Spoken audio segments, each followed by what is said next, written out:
Oh, and would you look at that? You stayed with me. Let's get back on track with number 6, email marketing. I am sure you have subscribed to a couple newsletters, Groupons, Udemy's, or your favorite restaurants. When you get ads routinely advertising discounts or giving you news about the business, that is what email marketing is. The gist here is that you build up a subscription base of emails by actively trying to get users to sign up.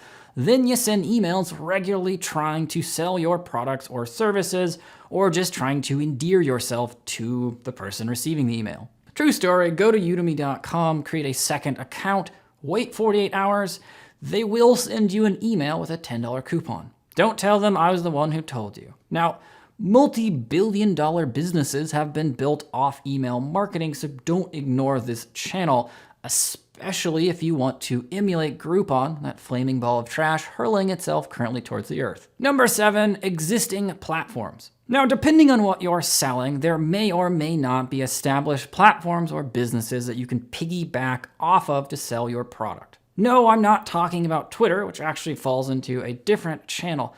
I'm talking about if you say sell $6,000 wooden desks, mostly to people in Brooklyn, you have Etsy. If you sell antiques, electronics, or something you just stole, you have eBay or possibly Amazon. If you sell digital courses, you have something like Udemy. If you're renting out a vacation home or a spare space that you have Airbnb. If you sell graphic design, there are a whole bunch of places. Now, it's not just platforms that can sell your stuff. You can use the platforms for your promotional efforts. Facebook, for instance, can be used to promote your app or game. Spotify, you can create a playlist that links back to your website. SlideShare lets you put presentations up online and then link back to your site, etc., etc.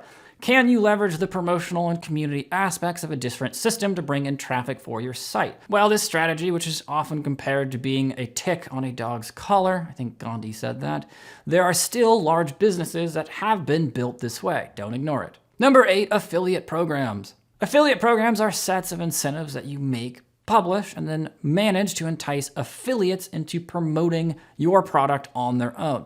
Affiliates are people that are authorized to sell your product. In this case, you might not have complete control over how they promote it. You end up giving the affiliate a cut of your sales profit, often a high amount, and that further incentivizes them to continue marketing your product.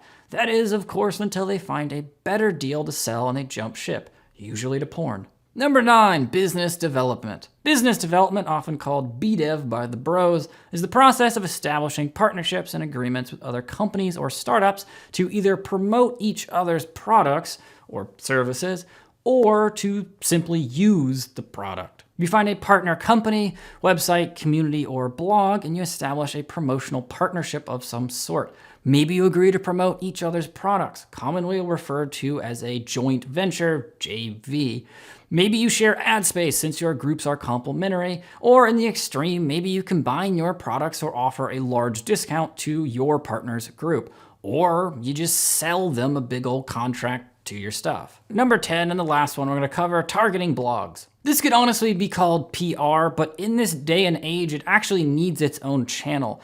This is when you go out and target individual blogs in your niche. You could get them to straight promote you with an affiliate setup, but more likely you'll ask them to let you guest blog or something similar. What is guest blogging, you might ask? It's when you ask the blog if you can write some content for them and either have a blurb about yourself at the bottom or get to mention your product, and then they post it on their blog. The benefit being is that they get content from an expert and you get exposure. Okay, wow, that was the whirlwind tour of the 10 channels we will cover in this course. If you want to read about the other 9, I suggest you read the attached resources where we describe them.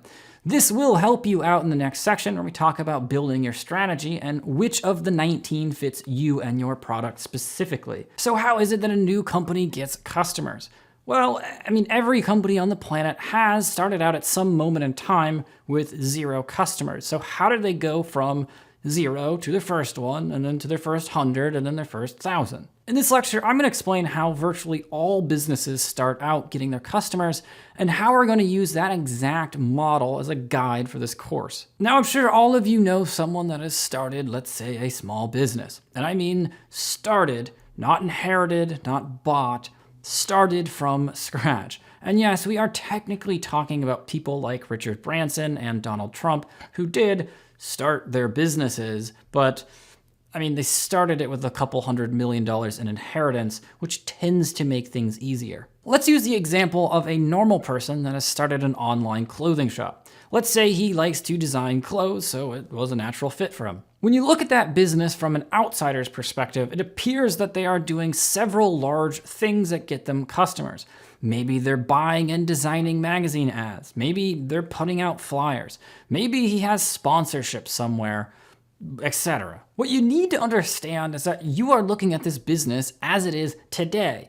And what it's doing today to get customers is almost never the way it got customers when it first started. It's very, very rarely the case that you'll see someone conceptualize a business and then just go all in with full-blown marketing.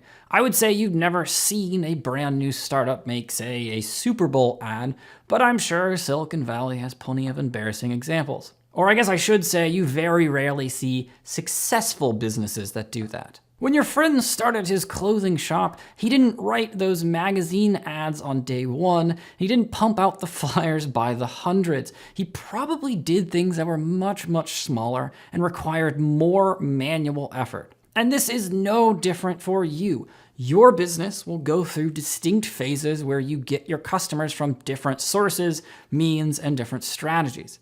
But the one thing that ties all of these phases together is this lovely graph. Enter the all-knowing graph of business growthdom. Now, this is a way of understanding all of the marketing strategies you're going to learn in this course. Some strategies are going to be low effort, uncomplex, and as a result, only get you a few customers. And then some strategies are going to be really hard, really complex, long-term, but if done right, will get you a metric ton of customers. What you need to understand is this. All entrepreneurs start small and over time get complex. When you first start out with your business, you will not have a great idea who exactly your customers are, what they want to hear, if your product is great or only meh, if your page is optimized, if you're even going to be profitable. And this uncertainty means you need to try to preserve your resources and test the waters a little bit before you jump right in. To do this, you're going to focus on manual strategies, and that's everything we're going to do in section 1. It's also known as your first 10 customers. After you've gotten your first 10 customers, a little more feedback, a better but not fantastic understanding of what people are responding to, how to angle your messaging, you move up the chart and start some midterm strategies. This is what we do in the next section. We focus on strategies that are still pretty easy, but will get you 100 customers if done right. They're also less manual and generally more complex, but only slightly. Then you can pretty much guess where I'm going with this. We now have more data. We know roughly how popular a product is, what are the major consistent complaints from customers, how to match their needs after they use the product. You're going to start going for more long-term strategies at this point, and that is our section 3. It's getting your 500. Finally, we move on to phase number 4, where we know decently well what we are working with, and we have the confidence to spend a large amount of time on some more long-term strategies. These are the strategies that carry you from the 500 to the 1,000 plus and beyond. There really is no end in scope for these strategies if done well. These are kind of the end all be all. You can support these long-term growth strategies at this point because you will, have cash from the previous strategies. Over time, you will add complexity, effort, and a more long-term focus to your customer acquisition strategies.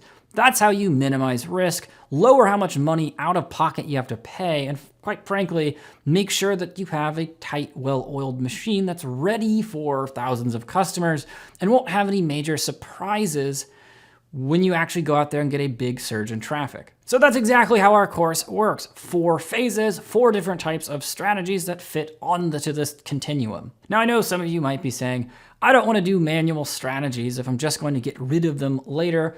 That doesn't scale. Well, as it turns out, businesses that refuse to do these manual grunt work strategies in the beginning of their business are something like 5 times more likely to fail. There's actually an article attached in the resources. I strongly suggest reading it. It's from Paul Graham, the founder of Y Combinator, called Do Things That Don't Scale. You can kind of guess what he says. In the next lecture, let's hit on a quick concept about growth that will help you understand how these later strategies work together. All right, see you then.